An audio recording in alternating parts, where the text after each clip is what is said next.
అధ్యాయం 24వ వచనం.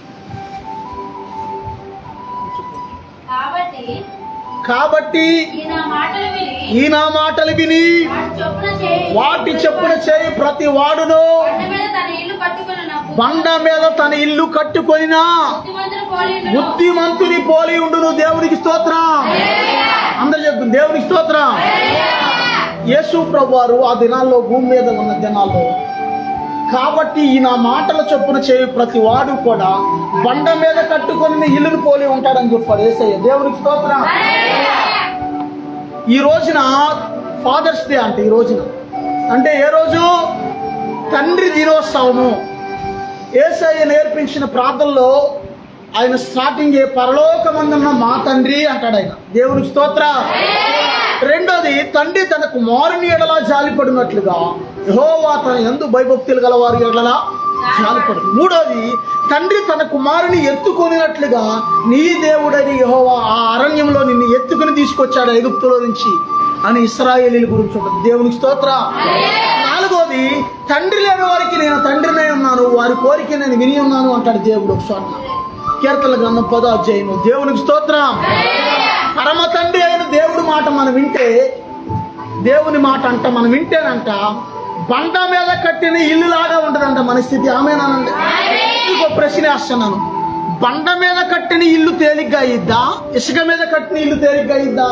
యేసయ్య ఇక్కడ ఏమన్నాడంటే బండ మీద ఇల్లు కట్టుకుని వాడు ఆ యొక్క బుద్ధిమంతుడంట, ఇసుక మీద ఇల్లు కట్టుకున్నవాడు బుద్ధిహీనుడు అని ఉంది ఇక్కడ. దేవునికి స్తోత్రం.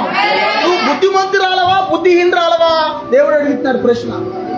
దేవుడిని నీ అమ్మ నువ్వు బుద్ధిహీనురాలవు నువ్వు జ్ఞానవంతురాలు అట్లా అసలు నువ్వెవరో ఒకసారి పరిశీలించు. బుద్ధిమంతురాలవా లేకపోతే బుద్ధిహీనురాలవా? ఒక్కసారి ప్రశ్నించుకో. నిజంగా ఇదే మాటని నువ్వు బుద్ధిమంతురాలవా బుద్ధిహీనుడు అన్నది వేరు, నీకు బుద్ధి ఉందా అన్న మనకు ఎలా ఉంటుంది? అర్థమవుతుందా? ఇక్కడ యేసయ్య అంటున్నాడు. ఇంకో ప్రశ్న వేస్తున్నాను, బండ మీద కట్టిన ఇల్లు బేగ అయ్యిద్దా సులభమా, ఇసుక మీద కట్టిన ఇల్లు సులభమా? సులభంగా ఏదో అయ్యిద్దయ్యా. కొంచెం తగ్గించు అమ్మా. వినబడుతులా? ఇక్కడే ఉన్నారా? ఇసుక మీద ఇల్లు ఈజీగా అయిపోద్ది. ఏముంది? గవగా తవ్వేయటం, గవగా పాతేసేయటం, గవగా ముందు వేయటం. పన్నోడెళ్ళి పందిరేస్తే సామెత పెద్దోళ్ళు అన్నది. పన్నోడెళ్ళి పందిరేస్తే పిచ్చుకలు వచ్చి పడగొట్టినాయి అంట. నెహెమ్యా కాలంలో యెహోవా దేవునికి మందిరం కడుతుంటే సన్బటు టోబియా అనేవాళ్ళు ఇద్దరు వచ్చి వాళ్ళు ఏమంటారంటే ఈ మందిరపు గోడ నక్క దూకితే పడిపోయేటట్టు ఉందంటారు వాళ్ళు. నక్కొచ్చి దూకితే పడిపోద్ది ఈ గోడని ఎక్కిరిస్తారు వాళ్ళు. అంటే నువ్వు మంచిగా దేవుని పని జరుగుతుంటే చెడగొట్టేవాళ్ళు కూడా ఉంటారు అక్కడ. తెలుసా నీకు? ఏమ్మా ఎక్కడ ఏ మందిరం దొరకలేదమ్మా ఈ మందిరానికి వెళ్తున్నావు? సైతాను ఆల్లో దూరి నువ్వు చెప్పించబడాలనేది సైతాన్ ఆలోచన. నువ్వు ఇక్కడ ఉంటే దాని ఆటలు సాగో, సైతాన్ ఆటలు సాగో. ఆవిడ చెడగొట్టేవాడు ఎలా చేస్తాడంటే అసలు వాళ్ళు వెళ్ళరు. ఈ మాట అనేవాళ్ళు వెళ్తారా చర్చికి? వాళ్ళు వెళ్ళరు. వాళ్ళు ఏదో వత్తాదిల్లాగా పరిశుద్ధుల్లాగా ఏమో ఎంతకంటే మంచి మందిరం దొరకలేదమ్మా నీకు, ఎంతకంటే మంచి పాత్రలు దొరకలేదమ్మా నీకు. దేవుని స్తోత్రం. అందరు చెప్తాం దేవుని స్తోత్రం. దేవుని స్తోత్రం. దేవుడు ఈ పగటికాల సమయంలో ప్రశ్నిస్తున్నాడు, నువ్వు బుద్ధిమంతుడివా బుద్ధిహీనుడివా? నువ్వు బుద్ధిమంతురాలవా బుద్ధిహీనురాలవా అంటున్నాడు దేవుడు. దేవునికి స్తోత్రం. యేసయ్య మాట చొప్పున నిలబడేవాడంట బండ మీద ఇల్లు పునాది వేసి ఇల్లు కట్టుకున్న బుద్ధిమంతుని పోయి ఉంటాడు. దేవునికి స్తోత్రం. బండ మీద ఉన్న పునాది ఏమైందంటే శ్రమలు వచ్చినప్పుడు, సోదరులు వచ్చినప్పుడు, ఇబ్బందులు వచ్చినప్పుడు, కష్టాలు వచ్చినప్పుడు ప్రతి ఒక్కరికి కూడా క్రైస్తవ జీవితంలో పరీక్ష కాలం ఉంటుంది. ఆ పరీక్ష కాలం వచ్చినప్పుడు బండ మీద ఉన్న పునాది కొట్టుకుపోకుండా ఉంటుంది. ఆమేనండి. వదలు వచ్చింది అక్కడే ఉంది. ఆ మాట చదివారు మా మాట.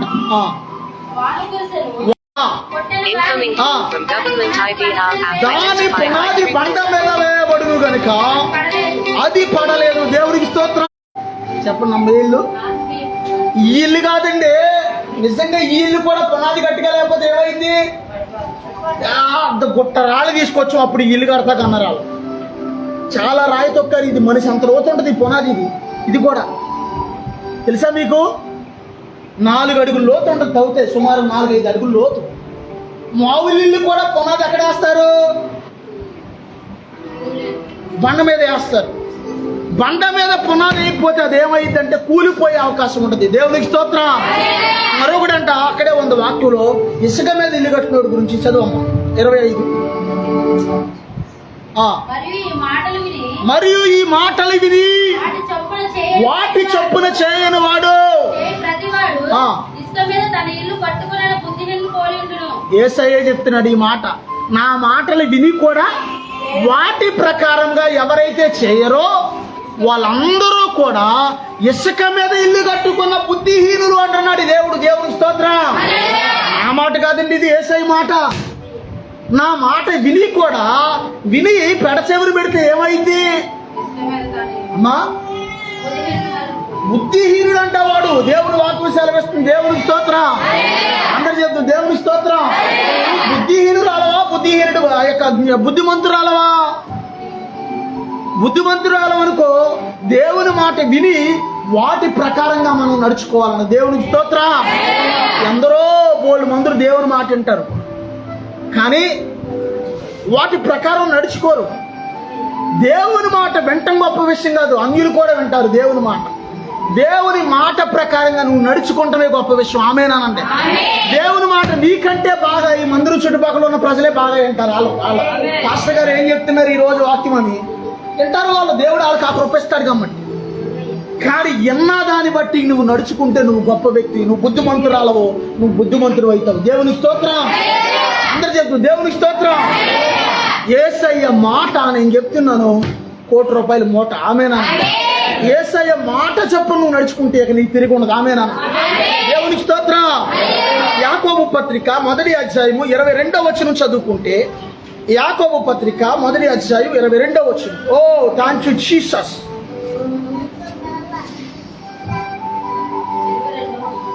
22వ వచనం. మీరు వినువారు మాత్రమై ఉండి మిమ్మును మీరు మోసపుచ్చుకొనకుండా వాక్య ప్రకారము ప్రవర్తించేవారునై ఉండే. దేవునికి స్తోత్రం. వినేవారంట తమ్ముడు తామే మోసపుచ్చుకునేవారంట. కానీ వినేదానిని బట్టి ప్రవర్తించేవారే ఉండాలంట. దేవుని వాక్యం సెలవిస్తుంది. దేవుని స్తోత్రం. తన్ను తానే మోసం చేసుకునే ఒక అడవి జంతువు గురించి చెప్పండి ఎవరన్నా. గతంలో చెప్పాను. తన్ను తానే మోసం చేసుకునే ఒక అడవి జంతువు ఏది? సహోదరుడు ఆయన అయ్యగారు మీరు లాస్ట్ ఏదో ఉపమానం చెప్పారండి. ఆ ఉపమానం ఏంటండి అయ్యారు? తర్వాత ఏం జరిగింది అయ్యారు? నెట్ అది కట్ అయిపోయిందండి. అక్కడతో వాక్యం లైవ్ అయిపోయింది. తర్వాత ఏం జరిగింది అయ్యారు అని అడుగుతున్నారు. ఇందులో విన్నవాళ్ళు, ఎందులో ఫోన్ చేసి అడుగుతున్నారు. ఇందులో విన్నవాళ్ళు, లైవ్ విన్నవాళ్ళు తర్వాత ఏం జరిగింది అయ్యారు? అప్పుడు మళ్ళీ కథ అంతా కూడా మళ్ళీ ఒక తండ్రి, ఒక భార్య, భర్త, ఓ చిన్నపిల్లడు, మళ్ళీ గుర్ర బొమ్మ ఉయ్యాల, మళ్ళీ కథ అంతా చెప్ప. దేవుని స్తోత్రం. దేవుని స్తోత్రం. తమ్మును తామే మోసం చేసుకునే ఒక అడవి పంది ఉంది. గుర్తులేదా? అడవి పందిని వేటాడేవాడు వేటగాడంట పదురైన 2 అంచుల కత్తిని తీసుకుని ఖడ్గాన్ని దాన్ని కోడి రక్తంతోనే ఏదైనా కోడి రక్తంతో కత్తికి పోస్తాడంట. పదునైన కత్తికి. అమ్మ అర్థమవుతుందా? కత్తికి పూసి అది ఆరబెడతాడంట. అది ఆరాక మళ్ళీ 2వసారి ఎండలో పెట్టి మళ్ళీ ఆరబెడతాడంట. మళ్ళీ 3వసారి మళ్ళీ రక్తం రాసి మళ్ళీ ఎండలో ఆరబెడతాడు. తర్వాత అది అడవు పందులు ఎక్కడ తిరిగితే తీసుకెళ్ళి అక్కడ పెడతాడంట ఆ కత్తి. అది నేలలో సగాన్ని గుచ్చేసి కప్పెట్టేసి నిలువుకి ఎలా పెడతాడంట. ఈ పంది రక్తం వాసన తగిలేసరికి ఎక్కడో అనుకుంటూ వచ్చేది. రక్తం వాసన తగిలేసరికి అది అక్కడికి వచ్చేసేసి వాసన తగిలిందిగా ఇలా నాలుగుతో ఇలా అంటుంటుంది. ఏమంటుంటుంది? నాలుగుతో కత్తి నాకుతా ఉంటుంటుంది. జాగ్రత్త, చల్ తీసుకోండి దగ్గర. దేవుని స్తోత్రం. తీసేసుకో, చల్ తీసేసుకో. ఏం చేస్తుందంటే కత్తి నాకుతా ఉంటుంది. అది నాకుతుంటే అది ముందేమో ఎండిపోయిన రక్తం నాకేస్తే తర్వాత ఎప్పుడైతే కత్తి పొదినికి నాలుగు తెగిపోతూ ఉంటుంది, ఫ్రెష్గా రక్తం కారుతుంది. ఇదేమనుకుంటుంది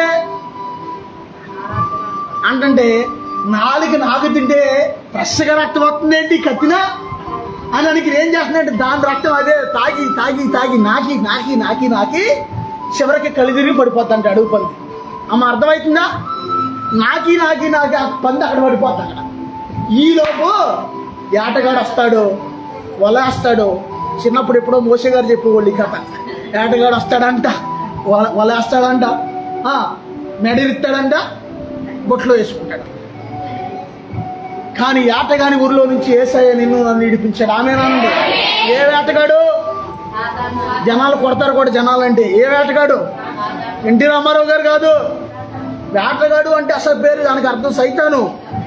వేటగాని ఊరిలో నుండి ఆయన నిన్ను విడిపించును. ఆమేనండి. నాశనకరమైన తెగులు రాకుండా ఆయన నిన్ను రక్షించును అనండి. దేవునికి స్తోత్రం. మొత్తానికి పంది నాకి పడిపోతే ఆ వేటగాడు వెళ్ళి ఇప్పుడు కళ్ళు తిరిగి పడిపోయి ఎదురవుతుంది, అది రక్తం కారిపోయి. ఇప్పుడు వెళ్ళి ఏం చేస్తాడంటే దాన్ని చంపి చక్కగా అడుగు పంది పడింది అని చెప్పి దాని మాంసం తెచ్చుకుని కిలోలు లెక్కన అమ్ముకుంటాడు. దేవునికి స్తోత్రం. అంటే దేవుని వాక్యం సెలవేస్తుంది, మీరు కేవలం విను మాత్రం వారు అయి ఉండి మిమ్మల్ని మీరు మోసపుచ్చుకోవద్దు అంటున్నాడు దేవుడు. దేవుని స్తోత్రం. కేవలం వాక్యం వింటే సంబరం కాదు. అర్థమవుతుందా బాబు నాన్న? వాక్యం అర్థమవుతుందా? వాక్యం వింటాం సంబరం కాదు.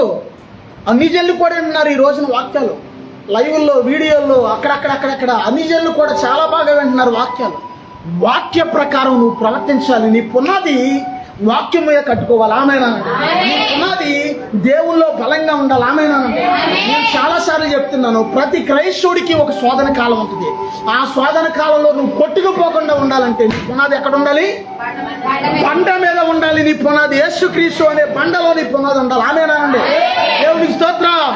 యేసయ్య ఆయన శిష్యుడైన పేతురు గారితో ఏమంటాడంటే, పేతురు, నీ మీద నా సంఘాన్ని కడతాను, ఇదిగో పరలోక రాజ్యాన్ని కడతాను, పాతాళ లోక ద్వారాలు దాని ఎదుట నిలవనేరం అంటాడు యేసయ్య. దేవునికి స్తోత్రం. దేవునికి స్తోత్రం. ఉందా నీ పునాది యేసయ్యలో? దేవుడు అడుగుతాడు, ఉందా పునాది? పునాది లేకపోతే ఒక రోజు నువ్వు కొట్టుకుపోతావు, జాగ్రత్త. దేవుడు హెచ్చరిస్తున్నాడు, శోధన కాలంలో నువ్వు కొట్టుకుపోకుండా ఉండాలంటే నీ పునాది పటిష్టంగా ఉండాలి. అంటే ఎలాగా? ప్రార్థనతో. నువ్వు పోయిన వారం అంశం అదేగా, ప్రార్థనతో నీ పునాది వేసుకోవాలి. దేవునికి స్తోత్రం. దేవునికి స్తోత్రం. మొదటి సమూయేలు 15వ అధ్యాయము 22-23 వచనాల్లో దేవుడు సౌలుతో ఒక మాట చెప్పాడు. వెళ్ళి ఏమని చెప్పాడు దేవుడు? అమాలేకీయులు అనే వాళ్ళు ఆ యొక్క ఐగుప్తులో నుంచి నా ప్రజలైన ఇశ్రాయేలీలు వస్తుంటే వాళ్ళని చాలా ఇబ్బంది పెట్టారు, చాలా ఏడిపించారు. వెళ్ళి వాళ్ళందరినీ కూడా మొత్తం అందరినీ లేపేమన్నాడు దేవుడు. అసలు అక్కడ మనుషులు కానీ గొడ్లు కానీ ఏముంచొద్దు, అమాలేకీయుల ప్రాంతం అంతటిని తగలబెట్టేమని చెప్పాడు దేవుడు.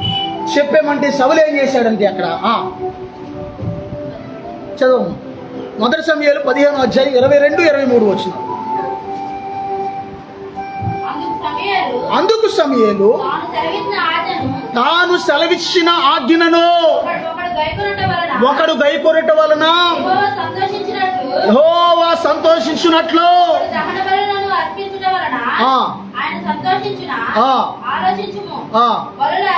బలులు అర్పించుట కంటే ఆజ్ఞను గైకొనుటయు, పొట్టేళ్ల కొవ్వు అర్పించుట కంటే మాట వినుట శ్రేష్టము. దేవునికి స్తోత్రం. సౌలు ఎవరంటే ఇశ్రాయేలీలో మొట్టమొదటి రాజు. ఎవరమ్మా? మళ్ళీ అడిగితా నేను, ఎవరో? ఇశ్రాయేలీలో మొట్టమొదటి రాజు సౌలు. అంటే దావీదుకి మామగారు. దేవుడు ఏం చెప్పాడంటే, అరే వెళ్ళి అమాలేకీయుల ప్రాంతం అంతటిని మొత్తం తుడిసేయమని చెప్తే అందరినీ చంపేసి వస్తా పొట్టేళ్ళు, బలిసిన ఎడ్లు ఇవన్నీ తెచ్చుకున్నాడు. చాలా వరకు తెచ్చుకుని ఒక చోటను కట్టేశాడు. ఈలోపు సమూయేలు ప్రవక్త వెళ్ళి, దేవుడు చెప్పిందంతా చేసావా? నేను న్యాయంగా చూడండి అందరు తర్వాత చదువు. చేసావంటే చేశాను దైవజనుడు, మొత్తం అంతా చేశానంటే మళ్ళీ ఆ ఎడ్లు రంకిలేంటి? ఎడ్లు అరిస్తే తెలుసా? అయ్యా ఎడ్లు అరిస్తే అరవా? ఎడ్లు రంకిలేంటి? ఆ గొర్రెల సౌండ్ ఏంటి? అక్కడ ఈ పొట్టేల సౌండ్ ఏంటంటే అయ్యా మన దేవుడైన యెహోవాకు బలి అర్పించడానికి నేను వాటిలో కొవ్విన వాటిని, బలిసిన వాటిని తెచ్చానయ్యా అన్నాడు సౌలు. దేవుడు చెప్పాడు తెమ్మని. చాలా మంది మరో మాట గుర్తుంచుకోండి, దేవుని పరిచర్యకి అర్పణలు ఇచ్చే ధనం కూడా పరిశుద్ధంగానే మీ కష్టార్జితంలో నుంచి ఇవ్వండి. పనికిమాల ధనం అయ్యి తెచ్చి దేవునికి కానుకలు ఇవ్వద్దు. ఏంటి అలా ఉన్నారు? పనికిమాల ధనం ఏదైనా ఉందనుకోండి మీ దగ్గర, ఏదైనా దొరుకుని సొమ్ము, లేకపోతే ఇంకోటి, లేకపోతే ఏదైనా ఎవరన్నా మోసం చేసిన ధనం, లేకపోతే ఎవరన్నా ఇలా మోసపూరితమైన ధనం, అట్లాంటి దేవునికి తేవద్దండి దయచేసి. ఈ సౌలు అదే చేశాడు. అవన్నీ తెచ్చేస్తే అప్పుడు ఏమన్నాడంటే, ఒరే బాబు, దేవుడు చెప్పిన మాటను వినుకోకుండా పొట్టేలు కొవ్వు అర్పిస్తానంటే, ఎడ్లు బలు అర్పిస్తానంటే దేవుడు అంటాడా? బలులు అర్పించడం కంటే మాట వినడం శ్రేష్టం రా అన్నాడు సమూయేలు వచ్చి. దేవుని స్తోత్రం. నిన్ను ఇశ్రాయేలు మీద రాజుగా ఉండకుండా దేవుడు నిన్ను విసర్జించాడు, నువ్వు ఇక రాజుగా ఉండవు అని అనగానే వెంటనే ఏం చేశాడంటే ఏం చేయాలో కూడా అర్థం కాక, అయ్యా నన్ను క్షమించయ్యా, నా పాపాన్ని పరిహరించయ్యా అని సమూయేలుని బతుకులాడుతున్నారు. సమూయేలు ఎవరో? సమూయేలు ఎవరమ్మా? సేవకుడు. ఒకసారి చెప్పట్లు కొట్టండి ఒకసారి. ఏంటి వాళ్ళు వాళ్ళ కుటుంబానికి కొట్టేస్తున్నారు ఏంటి చెప్పట్లో? దేవుడు కొట్టేస్తున్నాడు, నేనేం చేయను ఏంటి? అలా ఉన్నారు ఏంటమ్మా? దేవుడితో ఎలా ఉంటుందంటే ఏంది తెలియదు, ఏంటైనా ఎలా ఉంటుంది. దేవుని స్తోత్రం. సమూయేలు దేవుని సేవకుడు, అర్థమవుతుందా? ఎవరన్నా దారిలో కనపడి అమ్మ నువ్వు ప్రార్థనకి వెళ్తున్నావు కదా, సమూయేలు ఎవరమ్మా బైబిల్లో అందరూ ఇంకేమంటారు? దైవజనుడు, ప్రవక్త, దీర్ఘదర్శి. అరే నువ్వు రాజు అవుతావని ఒకప్పుడు గాడిదలు కాసుకునే సౌలికి నువ్వు రాజు అవ్వబోతావు అని చెప్పిందే ఈయన. నేను దేవుడు అభిషేకిస్తున్నాడు రాజుగా అని చెప్పిందే ఈయన. అయ్యా నా పాపం పోవాలి అంటే అప్పుడు అంటాడు, దేవుడే నిన్ను విసర్జించాక నేనంతటా వానరా బాబు అని చెప్పి ఈయన వెళ్ళిపోతుంటే ఈయన ఎలాగెళ్తాడంటే, ఒకసారి నా వంగలు తీసుకురా, రే బేగా రగ్గు తీసుకురా, నాది త్వరగా రావాలి, నాకు తీసుకురా, నా రగ్గు తీసుకురండి. రాకాదాల రాబాదాల హల్బరందర థ్యాంక్ యూ జీసస్. సమూయేలు ఆ దినాల్లో ఇలాంటి గొంగలు ఒకటి కప్పుకుని ఉండేవాడు. దేవుని స్తోత్రం. మా నాన్నగారు వెళ్ళిపోయారు కానీ ఆయన గొంగలు మాత్రం నాకు వచ్చింది. ఇది మా నాన్నగారిది, ఆయన జ్ఞాపకార్థంగా ఉంచు. దేవుని స్తోత్రం. నేనే కప్పుకుంటా. ఈ సమూయేలు ఈ గొంగలు కప్పుకున్నాడు కదా. బైబిల్లో పాత నిబంధనలు వాళ్ళందరూ కూడా సమూయేలు, ఏలియా, కూర్చో వీళ్ళందరూ కూడా గొంగళ్ళు కప్పుకున్నట్టుగానే ఉంది. వాళ్ళందరూ కూడా ఈ గొంగలి కప్పుకుని వెళ్ళిపోతుంటే అయ్యా అని దైవజనుని పిలవబోయి కప్పుకుని ఇలా పట్టుకుంటే ఈ గొంగలు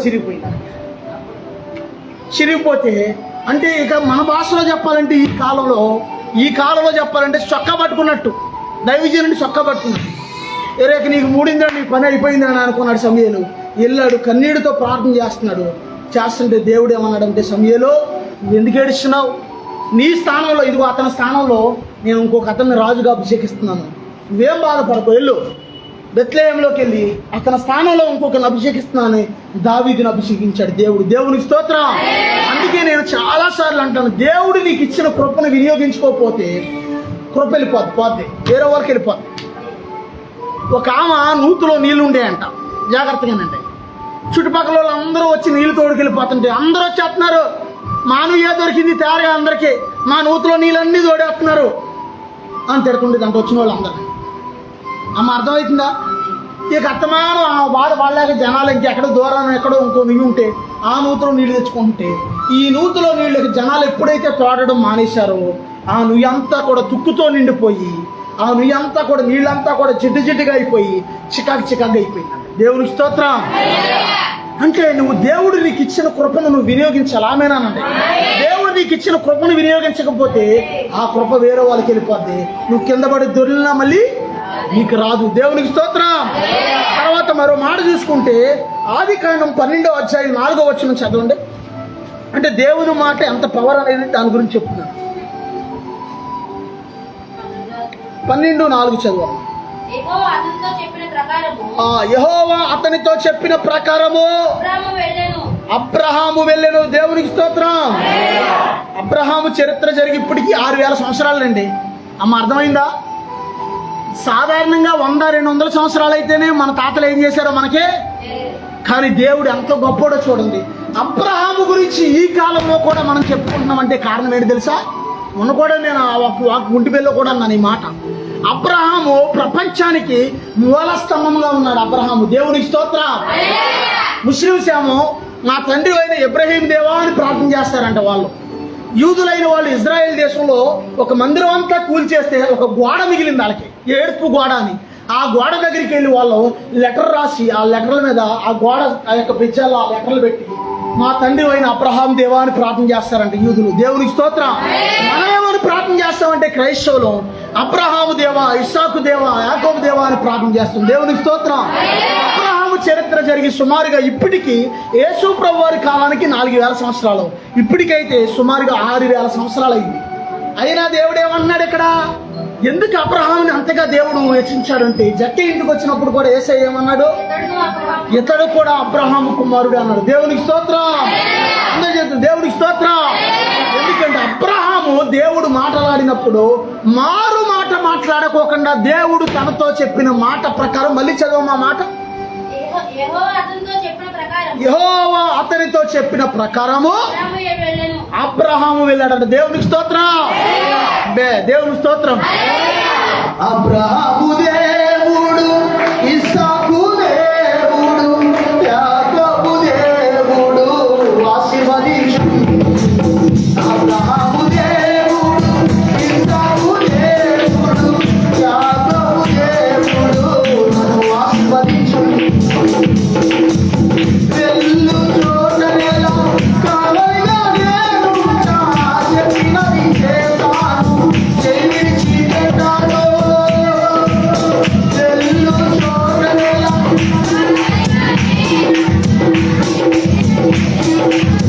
చెయ్యి విడిచి పెట్టాను. అబ్రహాము దేవుడు, ఇస్సాకు దేవుడు, యాకోబు దేవుడు ఆశీర్వదించు. అబ్రహాము దేవుడు, ఇస్సాకు దేవుడు, యాకోబు దేవుడు ఆశీర్వదించు. దేవుని స్తోత్రం. అందరు చెప్తుంది దేవుని స్తోత్రం. మరొకటి ద్వితీయోపదేశ కాండము 15వ అధ్యాయము 5వ వచనం వాక్యం చూసుకుందాం. దేవుడు మాట్లాడుతున్నాడు. ద్వితీయోపదేశ కాండము 15వ అధ్యాయము 5వ వచనం. Oh thank you Jesus, thank you Jesus, thank you Lord. ద్వితీయోపదేశ కాండము 15వ అధ్యాయం 5వ వచనం. కావున నేడు నేను నీకు ఆజ్ఞాపించుచున్న ఆజ్ఞలన్నిటినీ అనుసరించి నడుచుకొని ఎడల నీ దేవుడైన యెహోవా మాటను ఎలా వినాలంట? ఎలా వినాలంట? తండ్రి ఒక్కోసారి పిల్లలకి చెప్తాడు, రే జాగ్రత్త, పొలం దగ్గర అక్కడ కరెంట్ తీగలు ఉన్నాయి, జాగ్రత్త అక్కడ నుయ్యి ఉంది, జాగ్రత్త అక్కడ గొయ్యి ఉంది. మా నాన్నలకి చెప్తాడు అత్తమా అన్నాడు. వీడేమవుతాడు? ఏటమ్మా నవ్వుతారు, ఏటమ్మా ఏమవుతారమ్మా? మా నాన్నకి అసలు బుద్ధి ఉండదు, చదువుకోలేదు, చదువు లేదు, జ్ఞానం లేదు, ఎటెళ్ళినా సరే అత్తమానం ఆ పరిగమాలి అన్నీ చెప్తాడు. ఆడికి యాక్సిడెంట్ అయింది అంటాడు, వీడికి యాక్సిడెంట్ అయింది అంటాడు, ఆడు చచ్చాడు, వీడి చచ్చాడు, జాగ్రత్త అంటాడు. ఆడి చచ్చాడు, వీడి చచ్చాడు అంటే దానికి అర్థం నువ్వు సాగకుండా జాగ్రత్తగా ఉండరా బాబు అని అర్థం. అర్థమవుతుందా? తండ్రి హెచ్చరిస్తాడు, తండ్రి జాగ్రత్త జాగ్రత్త అంటున్నాడంటే తండ్రి నిన్ను కాపాడుకోవడం తండ్రి ఆలోచన, పరమందున్న పరలోక తండ్రి ఆలోచన. ఆమేనండి. నీ దేవుడైన యెహోవా మాట శ్రద్ధగా వినాలంటే, జాగ్రత్తగా వినాలంటే. దేవునికి స్తోత్రం. మళ్ళీ చదవమ్మా ఆ మాట ఒకసారి. ఈ దేవుడైన యెహోవా మాట అది జాగ్రత్తగా వినిన ఎడల మీలో భేదలు ఉండనే ఉండరు. దేవునికి స్తోత్రం. ఈరోజు చాలా మంది దేవుని నమ్ముకున్నా కూడా కరువు పోవట్లా, పేదరికం పోవట్లా, దరిద్రం పోవట్లా. పైకి వేషధారణ చేస్తున్నారు కొంతమంది, పైకి మంచి మంచి బళ్ళుతో తిరుగుతున్నట్టు, లేకపోతే మంచి వస్త్రాలు వేసుకున్నట్టు. లోపల చూస్తే ఎన్ని తూట్లు ఉంటాయి? ఎన్ని ఉంటాయి తూట్లు? చెప్పయ్యా. చాలా తూట్లు ఉంటాయి. డాంబికత్వం, డాంబికత్వం. నువ్వు నీవు దేవుని మాట శ్రద్ధగా వింటే నీకు పేదరికం ఉండదు. ఆమేనన్న. దేవుడు అన్నాడు ఈ మాట. దేవుని మాట శ్రద్ధగా, దేవుని మాటలు ఏమున్నాయి అవి శ్రద్ధగా మనం వినాలి. అమ్మా జాగ్రత్తగా, అవి జాగ్రత్తగా వినాలి. జాగ్రత్తగా వింటే నీకు అసలు పేదరికం ఉండదు. దేవుడే అంటున్నాడు ఆ మాట, మీలో పేదలు ఉండనే ఉండరు. దేవుని స్తోత్రం. ఇది అర్థమవుతుందా? మనం దేవుని మాట వింటే పేదలు ఉండనే.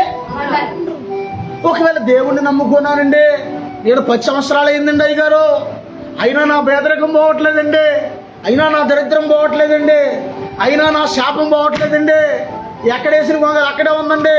10 సంవత్సరాల క్రితం వెళ్ళి ఆడిని 100 రూపాయలు అలా అడిగాను, ఇప్పుడు కూడా అలాగే అడుగుతున్నానండి, అల్లాడిపోతున్నానండి అయ్యగారు అంటే.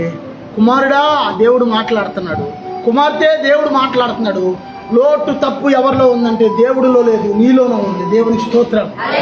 దేవుడు మాట జాగ్రత్తగా, అంతేనమ్మా, జాగ్రత్తగా ఇంటే నీకు కొదువ ఉండనే ఉండదు. కొదువ ఉండనే, మరోసారి చెప్తూ కొదువ ఉండనే. కొంతమంది మొన్న ఈ మధ్యన థామస్ అయ్య గారు చెప్తున్నారు. థామస్ అయ్య గారు ఈ మధ్యన ఏమంటున్నారంటే ఉద్యోగస్తులు కూడా చాలా కరువుతో అల్లాడిపోతున్నారంట. అక్కడక్కడ ఉద్యోగస్తులు కూడా చాలా కరువుతో అల్లాడిపోతున్నారంట. వాళ్ళకు వచ్చే ధనమంతా కూడా ఆ యొక్క ఈఎంఐలకి ఆటలకి బ్యాంకులకి అన్నీ కట్ అయిపోయి చివరికి నెలలో 15 రోజులు అయ్యేసరికి వాళ్ళ దగ్గర డబ్బులన్నీ అయిపోతున్నాయి. ఇప్పుడు చెప్పండి, ఉద్యోగస్తులు బెటరా నువ్వు బెటరా? ఏంటి అలా ఉన్నావు? నువ్వు ఉద్యోగం లేదు కానీ ఏదో సాధారణమైన పని చేసుకుంటున్నావు. ఏదో ఇప్పుడు ఇంకా క్లియర్గా చెప్తాను, 1000 రూపాయలు వచ్చినాయి అనుకోండి, లేకపోతే ఒక 500 వచ్చినాయి అనుకోండి, 500లో కనీసం ఒక 300 అయినా మిగులుతున్నాయి ఖర్చులు బాగుంగా నీకు. ఉద్యోగస్తులు 1,00,000 రూపాయలు వచ్చినా ఆడికి 1000 రూపాయలు కూడా మిగలట్లేదుగా. ఇప్పుడు ఆడు గొప్పవాడా నువ్వు గొప్పవాడువా? నువ్వు దేవుని మాట వింటే ఆ ఉద్యోగస్తులైనా సామాన్యులైనా ఎవరైనా సరే నీకు భేదరకం ఉండదంటున్నాడు దేవుడు. దేవునికి స్తోత్రం, దేవునికి స్తోత్రం. ఈ రోజున అందరికి అనేక మందికి వ్యాధులు, జబ్బులు, సమస్యలు, భేదరకం వచ్చిన తర్వాత హాస్పిటల్కి వెళ్ళిపోవటం, రకరకాల సమస్యలు, ఎవరైనా అప్పులు తీసుకుని ఎగ్గొట్టేయటం. డబ్బులుంటే కొంతమంది కుదురుగా ఉండరు, చేయి కుదురుగా ఉండదు. డబ్బులుంటే పిలిచి మరీ వెళ్ళి ఏస్తారు, మా దగ్గర 1,00,000 రూపాయలు ఉన్నాయి, నీకు అప్పు కావాలా? దేనికి అప్పిచ్చేది వీళ్ళకే? వడ్డీ వస్తుంది మనకే శుభ్రంగా అనుకుంటారు. ఏం చేస్తాడు తెలివిగా 2-3 నెలలు 4 నెలలు అలాగే ఇస్తాను అని చెప్పి వడ్డీ ఇస్తాడు 4-5 నెలలు. తర్వాత ఏం చేస్తాడండి, మొత్తం ఎగ్గొడతాడు. చెప్పుకో, నీకు దిక్కున్నా కాదు చెప్పుకో అంటాడు గట్టిగా అడిగితే. ఏం చేస్తావు? కోర్టుకి వెళ్తానండి అయ్యారు, పోలీస్ స్టేషన్కి వెళ్తాను, వెళ్ళు. బెయిల్ మీద మళ్ళీ వచ్చేస్తాడు, ఆడిపైకి ఆగా దిగుతాడు. కోటీశ్వర్లే ఎగ్గొట్టేసిన వాళ్ళు బ్యాంకుల వాళ్ళకే దిక్కులేదు ఈ రోజున. వాళ్ళే ఏం చేయలేక కుర్రో మర్రో. ఇంకో విషయం తెలుసా, ఎవరన్నా లక్షల్లో కోట్లలో ఎగ్గొట్టారనుకోండి, ఆడు జైల్లో ఉంటే అక్కడ పెట్టి ఆహారానికి కూడా వెళ్ళే కట్టాలి డబ్బులు. జైలు గురించి ఇట్ల గురించి నాకు తెలుసు కదా. వేరే విషయాలు అనుకోండి గవర్నమెంట్ పెడుతుంది ఆహారం, కానీ డబ్బుల విషయాలు అలా కాదు. డబ్బులు ఎక్కడన్నా ఎవరన్నా ఎగ్గొట్టారనుకోండి, ఈ ఎవడైతే డబ్బులు అప్పించాడో ఆడు లోపల ఉన్న రోజులు వాళ్ళకి ఆహారంకి ఆడికి అయ్యే ఆహారం డబ్బులు కూడా వీళ్ళకి కట్టాలి జైలుకి. తెలుసా మీకు? ఏటాలో ఉన్నారు, మొహాలు మాడిపోతున్నాయి ఏంటి తెలియదు కదా. మరి ఇంకో మాట చెప్తున్నాను, నీతిమంతుడు అప్పు తీసుకుని అప్పు తీరుస్తాడు అని ఉంది బైబిల్లో. దేవునికి స్తోత్రం. అర్థమవుతుందా? రెండోది, మనం ఎవరికైనా అప్పిస్తే ఆ అప్పు తీర్చేదాకా కూడా వాళ్ళు వేధించకూడదు అని బైబిల్లో. దేవునికి స్తోత్రం. అందుకే తమిళనాడులో కొత్త చట్టం అమల్లో పెడుతున్నారంట. ఇప్పుడు ఎవరైనా అప్పిచ్చి వాళ్ళని ఏడిపిస్తే వాళ్ళు 5 లక్షలు కట్టాలంట ఫైన్. ఎవరో ఇచ్చిన వాళ్ళు 5 లక్షలు కట్టాలంట. అమ్మ అర్థమవుతుందా? అందుకే మీరు జాగ్రత్త. డబ్బులు ఉన్నప్పుడు కూడా కొంతమంది డబ్బులు ఉన్నాయని చెప్పి, ఇదిగో నా దగ్గర 50,000 ఉన్నాయి, నా దగ్గర 1,00,000 ఉన్నాయి, నా దగ్గర ఏమో 2 లక్షలు ఉన్నాయి, 3 లక్షలు ఉన్నాయి అని వెళ్ళి వాళ్ళకి అప్పులు ఇచ్చావు అనుకో, నువ్వేందుకు ఇస్తున్నావు అప్పు? 10 లక్షలు వడ్డీ తిప్పితే నెలకి 20,000 వచ్చేస్తుంది. అంటే సంవత్సరానికి 12 ఏళ్ళు 24,000. అంతేనా? అంటే 2,40,000 వచ్చేస్తుంది. అదే ఒక 4 సంవత్సరాలు అయితే 10 లక్షలు అయిపోతున్నాయి. మళ్ళీ 20 లక్షలు అప్పు తిప్పితే మళ్ళీ 20 లక్షలకి 20 లక్షలు అయిపోతాయి. మళ్ళీ 4 సంవత్సరాలు అయితే వడ్డీయే వడ్డీ, వడ్డీయే వడ్డీ. వడ్డీ వ్యాపారస్తులు ఎక్కడన్నా శుభ్రంగా బతికినట్టు ఉందా? బుజ్జి గారని మంచి వడ్డీ వ్యాపారస్తులు ఇక్కడికి వచ్చేవాడు, చాలా సంపాదించాడు. సుబ్బిపేట రోడ్లో మంచి బిల్డింగ్ కట్టాడు. ఇంట్లోకి వెళ్ళాక హార్ట్ స్ట్రోక్ వచ్చింది, చనిపోయాడు. తాడేపల్లిగూడలో ఒక వడ్డీ వ్యాపారి చాలా డబ్బులు కూడబెట్టి చాలా ధనం సంపాదించి ఒక అమెరికా సాఫ్ట్వేర్ ఇంజనీర్ సంబంధం చూసి పెళ్లి చేశాడు కుమార్తె. కొన్నాళ్ళు అయిపోయాక కుమార్తె ఫోన్ చేసిందంట, నానా మనం మోసపోయాం నానా మనం డాడీ మనం మోసపోయాం డాడీ, వీడు సాఫ్ట్వేర్ కాదు ఏం కాదు, హోటల్లో పనిచేస్తాడు, హోటల్లో ఆ యొక్క దొరుకుతుంటాడని, మనం మోసపోయాం డాడీ అని చెప్పి ఆ కుమార్తె ఫోన్ చేసి. తర్వాత కొన్నాళ్ళకి ఆ కుమార్తెను కూడా చంపేశాడు. నీతిగా బతకండి, దేవుని స్తోత్రం. మీకున్న దాంతో బతకండి, దేవుని స్తోత్రం. అక్రమ సంపాదన మీద ఆశపడద్దు. మనిషి ప్రాణం విలువైంది. ఇవాళ ఉన్న ప్రాణం రేపు ఉండదో తెలియదు ఎవరికి కూడా. నీ జీవం ఏ పాటిది అని దేవుని వాక్యంలో ఉంది. రేపేం జరిగినో మీకేం తెలుసు అని ఉంది, దేవుని వాక్యం సెలవిస్తుంది. ఉన్నంతలో నీతిగా బ్రతకండి, యథార్థంగా బ్రతకండి, దేవుని మాట ప్రకారం నడుచుకోండి. ఇక్కడ కనుమూస్తే దేవుని రాజ్యంలో కనుగలిసేటట్టు ఉండాలి. ఆమేనండి. వాళ్ళ ఇంటి దగ్గర అదే ప్రార్థన చెప్పాను, ఆ యొక్క మారు మనసు గురించి, ప్రభు రాకడ గురించి, మనిషి మరణం గురించి, రక్షణ గురించి. తెల్లారిసరికెల్లా ఏమైంది చూసారా? మనిషి జీవితం ఎప్పుడు అయిందో తెలియదు. అందుకే మనం ఏం చేయాలంటే, నువ్వు దేవుని మాట ప్రకారంగా నువ్వు నడుచుకుంటే నీకే కొదువ ఉండదు. ఆమేనండి. నువ్వు పేదలు ఉండనే. ఇంకోటి చెప్తున్నాను, మరి నువ్వు ఆను చూసి ఈయన చూసి ఏదో పుల్ని చూసి నాకు కోతలు పెట్టుకున్నట్టు నేను కూడా పుల్లు అయిపోదాం అని చెప్పి ఇటో కోత వాతలు పెట్టేసుకుని మచ్చలు పెట్టేసుకుని ఉందనుకో పులు అయిపోద్దా? వద్దు అవి మనకొద్దు. ఆడెవడో కొనుక్కున్నాడు, పొలాలు కొనేశాడు, స్థలాలు కొనేశాడు, బంగారం కొనేశాడు, ఇల్లు కట్టేశాడు. మనం చూస్తే ఈ రేగుల చెట్లో పడము, ఆకులమయ్యన పడము, అలగాయలుగాని కంగారు పడద్దు. ప్రతి ఒక్కరికి ఒక సమయం ఉంది. ఆమేనా? మన సమయం మన లైన్ వచ్చేదాకా మనం ఆగుదు. మన లైన్ ఇంకా రాలా, వస్తుంది. మన లైన్ వచ్చేదాకా మనం మనకి ఒక టైం ఇచ్చాడు దేవుడు. ఆ టైం వచ్చేదాకా మనం ఆగాలి. దేవునికి స్తోత్రం. కానీ ఎప్పుడు కూడా అసూయపడకూడదు. ఇంతమంది కొనుక్కొని వాళ్ళకి ఇచ్చారు, కొనుక్కున్నారు, వాళ్ళకి ఇచ్చారు, కట్టుకున్నారు. మనకున్న తాటగిల్లే మనకి రాజభవనం, మనకున్న రేకుల చెడ్డ మనకి రాజభవనం, మనకున్న చిన్న బిల్డింగే మనకి రాజభవనం. దేవునికి స్తోత్రం. ఎత్తడి వాళ్ళని ఆన్లైన్ చూసావనుకో నీకు నిద్ర పట్టదేక. తెలిసే నీకు అవశ్యం నిద్రాటదు. అమ్మో వాళ్ళ బిల్డింగ్ కట్టేశారు బాబోయ్, ఎదురుకుంట బిల్డింగు, అమ్మో పక్కన బిల్డింగు, అమ్మో ఇక్కడ బిల్డింగు, అక్కడ బిల్డింగు, నేను చూస్తేనే మయామన్నానేంటి అనుకుంటాము. నువ్వు ప్రశాంతంగా ప్రభా ఏదో ఒక నేర్చావు అని ప్రశాంతంగా పడుకున్నావు, హాయిగా నిద్రాలి. దేవునికి స్తోత్రం. దేవుని స్తోత్రం. అర్థమవుతుందని చెప్పింది. ఎంత కోటీశ్వరుడైనా, ఎంత ఒత్తాదినైనా సరే మరణిస్తే తీసుకెళ్ళి అతన్ని సమాధుల్లో ఉంచుతారు. రాజభవనంలో ఉన్న మహారాజునైనా సరే. అర్థమవుతుందా? అందుకే దేవుని వాక్యం సెలవిస్తుంది, నువ్వు సిద్ధపడు, అనేక మందిని సిద్ధపరచు. ఆమేనా? నువ్వు సిద్ధపడాలి, అనేక మందిని నువ్వు సిద్ధపరచాలి. ఇది పాస్టర్ గారి పని అనుకోకూడదు. దేవుని స్తోత్రం. ఎందుకంటే సమయం ఆసనం అవుతుంది, మన ప్రభు వచ్చే సమయం ఆసనం అవుతుంది. అందుకే ఆయన మాట చొప్పున నిలబడిన వాడు అందరూ కూడా రాకడలో వెత్తబడే గుంపులో ఉంటారు.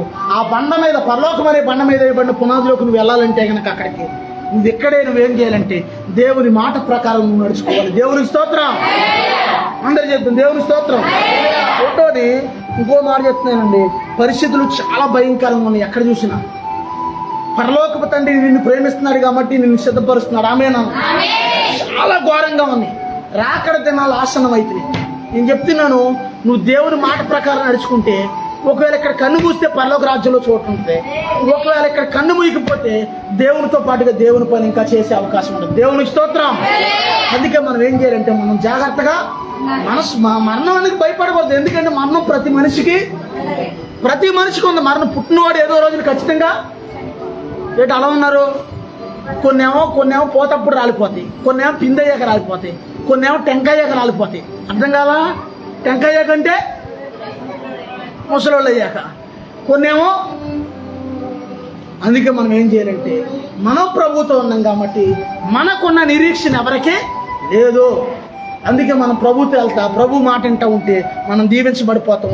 దేవుని మాట ప్రకారంగా మనం నడుచుకుందాం. దేవుడి కొద్ది వాక్యం దీవించును గాక.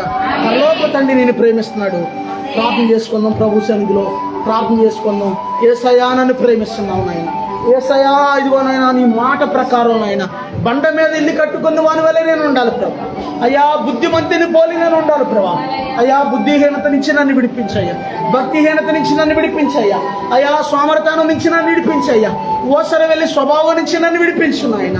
అయ్యా ఇదిగోనైనా నీ వైపు నేను చూడాలి నాయన. అయ్యా వ్యర్థమైన వాటి వైపు నేను చూడకూడదు నాయన. అయ్యా దేవుని సన్నిధిలో ప్రార్థన చేసుకుందాం. ఇదిగో ఆస్తి పరులకి సైతం, కోటీశ్వరులకి సైతం ఈ రోజున దిక్కు లేదు. నీవు నేను ఇదిగో కేవలం మధ్య తరగతి వాళ్ళమైనప్పటికీ కూడా దేవుడు మనల్ని దీవిస్తున్నాడు. దేవుడు మనల్ని ఆయన రెక్కల చాటున భద్రపరుస్తున్నాడు.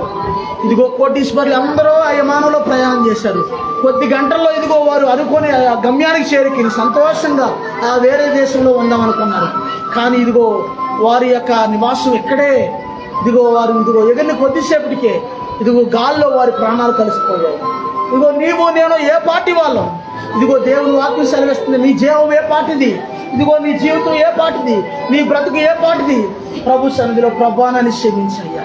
అయ్యా గాలి బుడగ లాంటి మా జీవితాల్లో నాయన, అయ్యా ఎంతగానో మీ కృపణిస్తున్నావు నాయన. ఇదిగో ఈ గాలి బుడగలో ఒకవేళ ఈ గాలి పోతే ఆ బుడగకు విలువ ఉండదో తెలుసా నీకు ఆ విషయం? ప్రభానాన్ని క్షమించయ్యా, ప్రభానాన్ని క్షమించయ్యా. అయ్యా నా బుద్ధిహీనతను క్షమించయ్యా. ఇదిగో నువ్వు మిడిమిడి జ్ఞానంతో ఇదిగో ఈ లోకంలో ఉన్న కొద్దిపాటి దాన్ని చూసుకుని నువ్వు మురిసిపోతున్నావా? దేవుడు సమస్తం ఆయనిచ్చింది, సమస్తం ఆయనిచ్చింది. ఇదిగో దేవుడు ఆయన రెక్కల చాటును మనల్ని భద్రపరిచాడు. యేసయ్య అంటున్నాడు, నా మాట ప్రకారంగా నడుచుకున్నవారు బుద్ధిమంతుని పోలి ఉంటారు, బండ మీద కట్టబడిన ఇల్లును పోలి ఉంటారు. నా మాట ప్రకారంగా కాకుండా ఇదిగో లోకానుసారంగా నడుచుకున్న వాళ్ళు ఇసుకలో ఇసుకలో వేయబడిన పునాదిని పోలి ఉంటారు. ఒకవేళ నీ పునాది ఇసుకలో ఉందేమో నాకు తెలియదు, ఒకవేళ నీ పునాది కూలిపోతుందేమో నాకు తెలియదు. ఇదిగో దేవుడు హెచ్చరిస్తున్నాడు, ప్రభానాన్ని క్షమించయ్య, ప్రభానాన్ని క్షమించయ్య. ఇదిగో నీ దేవుడని యెహోవా మాట నువ్వు శ్రద్ధగా వినినప్పుడు ఇదిగో నీకు ఇదిగో పేద అనే వాళ్ళు ఉండలే ఉండరు అంటున్నాడు దేవుడు. దేవుని మాట, ప్రభాని మాట శ్రద్ధగా వినే వ్యక్తిగా నేను చేయను. ఇదిగో సౌలు దేవుని మాట వినుకోకుండా కృపను పోగొట్టుకున్నాడు. దావీదు దేవుని మాట విని కృపను పొందుకున్నాడు. ఇదిగో సౌలు కంటే దావీదే ఎక్కువ పాపం చేశాడు, అయినా సరే దావీదు క్షమించబడ్డాడు. దావీదు కృపను మాత్రం పోగొట్టుకోలేదు. ప్రభా నీ కృపను నేను పోగొట్టుకోకూడదు అయ్యా, ప్రభా నీ కృపను నేను పోగొట్టుకోకూడదు నాయనా అని ప్రార్థన చేసుకుంటాను. ఇదిగో దేవుని సన్నిధిలో, ఇదిగో దేవుని రాకడలో, ఇదిగో ఎత్తబడే గుంపులో మనం అందరం ఉండాలి. దేవుని రాజ్యంలో, ఆయన రాజ్యంతో కూడా వచ్చినప్పుడు ఎత్తబడే జనాంగంలో మనం అందరం ఉండాలి. ప్రభా నీ మాట చొప్పున నడుచుకునే భాగ్యం నాకు దయచేయనని ప్రార్థన చేసుకుందాం. ప్రభు సన్నిధిలో ప్రార్థన చేసుకుందాం.